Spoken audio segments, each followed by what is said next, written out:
Hej, ja nazywam się Aleksandra Świątek, to jest Rzecz do czytania. Moim dzisiejszym gościem jest Stefanem Ahnhem, autor książek Ofiara bez twarzy, Dziewiąty Grób, 18 stopni poniżej zera i Motyw X. Zapraszam na rozmowę.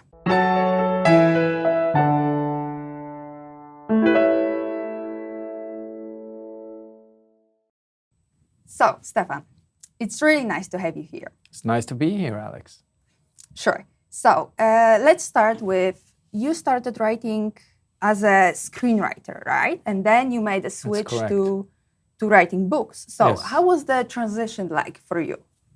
I mean, it was, when you write a screenplay, the language is, in a way, it's poor. You know, the ideas are rich, but the language has to be really down to so few words that you possibly can write. So it was actually, the hardest thing was to find a new language, to a prose language. You know, it's more words and you have to have a clear voice in the language. That was the hardest part, I would say. Sure, because in a screenplay you just have like interior, like Yes. attic, and then He's leaving the room, Yes. she's screaming, you know, and then of course the dialogue. Yeah. But, you know, the explanations are really simple sentences. Yeah, and then the visual, you just leave it to the director, and in a book you have to create the visual. Yes, there you have to be the director and the actor and everything. Yeah. And which part is, like, which form of writing is better for you? Like screenwriting or maybe not better, but easier? I think screenwriting is also really, really hard. So it's so different that you actually can't compare which is the hardest part. I mean, there are so many screenwriters who try to write a novel and they can't because they don't have the language. Yeah. And it's just like a longer screenplay, and that's really boring to read. And then you have the authors trying to write a screenplay, and it just doesn't work. Because normally authors can't write dialogue.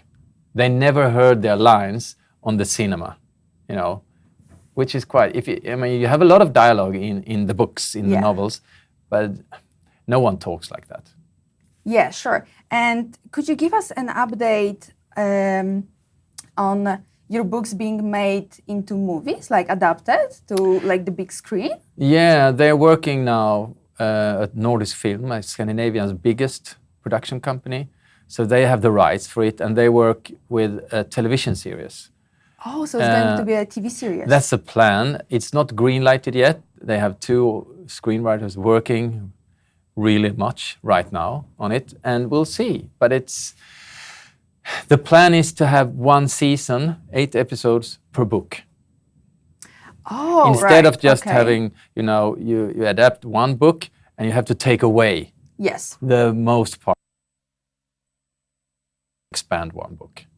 So the TV shows are being written by other people and not you. You are not writing this. I'm reading and commenting. Okay, right. I'm sitting back in the side. Hello, this is the wrong way. Are you the executive producer? Yes. Or, yes. And are you the showrunner or like head writer? No, I'm not writing. Okay. And I'm not the showrunner, but I'm executive producer. So, which means hardly nothing today, but I can read and they will listen to my comments. Would you like to direct an episode of the show? It would be nice, but you know, when I was a screenwriter in the beginning, I dreamt of being a director. Yeah. And then when my first screenplays got made, I saw that was quite boring. And I would, you know, then I was on to the next story instead of, you know, working with that movie for a year, I could write like 3 stories instead, which was better for me. So now I don't dream of, you know, directing at all. But, you know, like 20 years ago, that was a high dream. Yeah, because I've read somewhere that you wanted to be a director. That's why I asked. But that was a long time ago. Now I'm so happy with writing books. Okay, actually. Great. Yeah. And what is the feedback you get from people reading your books? And I don't necessarily mean reviews, but just people talking to you face to face. What is the feedback?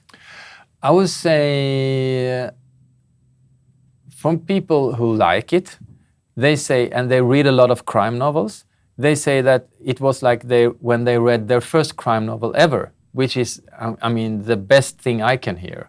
Because that means that maybe they read like hundreds of them, Okay. And suddenly it felt like the first time again.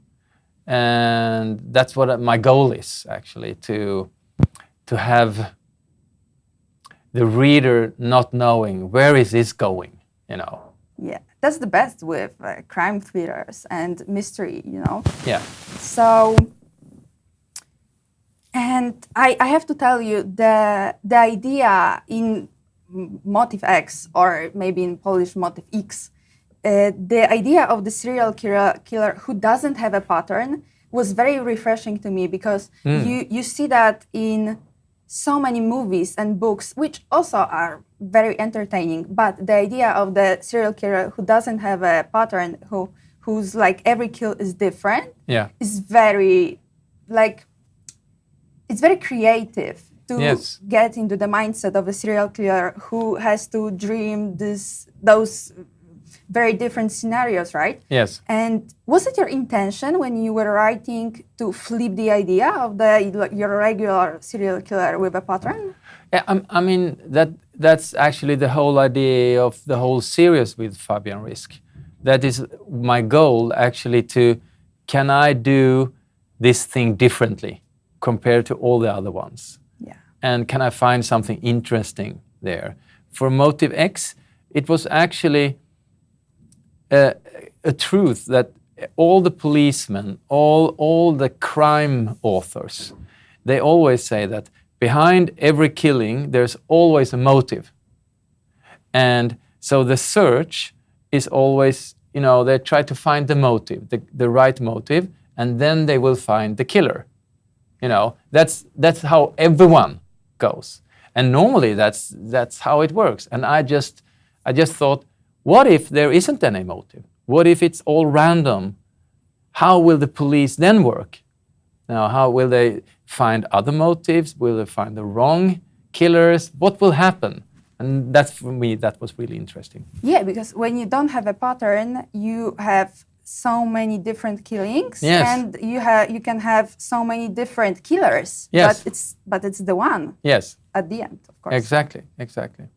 And what kind of writer are you? Do you start with an idea or a scene, or just the beginning and you don't know the end, or you know the end but not the beginning? How do you start writing? It's differently in different books, actually, I would say. But I'm not the writer who has planned everything in detail before I start. I know the theme. I have an idea, and then I know the theme. What is it about? Maybe I have a vague idea of the ending or not, you know. And then mostly I know maybe the 10 first chapters, what will happen there. And then I start to write. And then I let the story take me wherever. Oh, so you don't have a pre-planned book before? You just start writing? You have a plan for like the I have a lot of notes. Oh, yeah. Okay. Handwritten notes in my book, you know, but it's... When I wrote screenplays, I knew exactly every scene before I started. So I could say, well, it will take me 20 days to finish this draft. You know, I knew exactly. But my books are so complicated, and the stories are, in a way, so big. So I couldn't plan it ahead. You know, then because if you plan everything theoretically in advance, it will be easy. It will be like, you know, the ideas will be here, so you can grasp them. Yeah. But I wanted my ideas to be here, you know, and then you have to just more follow your instincts, which is quite hard, because then I always have to erase maybe 100, 150 pages and write new pages. So it takes a while before I get everything to, you know, be right. Sure. And it may be a silly question, but I'm always afraid when I'm writing something, right? I'm not like an author, I'm just trying. But when I'm writing, I'm always afraid of losing the material, like my computer will shut down. What do you do? Like, do you prepare beforehand? Do you have like a separate file for your novels? I have like a cloud thing that everything in my computer is also in the cloud. So I can reach it, you know, from my cell phone if I want to. Aren't you afraid of being hacked? Yeah, I haven't thought about it, but yeah, maybe I should be. Well, now you are putting it out there that you have everything in the cloud. Yeah, but so- it's crypt, and yeah. Well, I will take it away from the cloud Okay. when I leave. Yeah. So the last question, please. Maybe it's not a question, but would you give us your favorite book, or maybe like a book recommendation? Well, one of my favorite books was The Man in the High Tower from Philip K. Dick. You know, the sci-fi author. He died now. You know, he wrote Blade Runner and Minority Report. He wrote so many stories. And The Man from the High Tower is a fantastic book. So I recommend everyone to read it. Right now I read Stephen King, about the Kennedy assassination, the time-traveling book. It's like 63/11/23, I think the title is. Oh, so it's a date? It's a date, Okay. yes. Okay, great. Which is really good. And how far ahead reading are you? A quarter. It's a really thick book. Yeah, like every novel of Stephen King, Yes, right? it is. Yeah. You can make 2 movies out of them. At least. Yeah. At least, you're right. Or a TV show. TV show would be better, Yeah. I think. So, thank you very much, Stefan. Thank you. Nice to be here.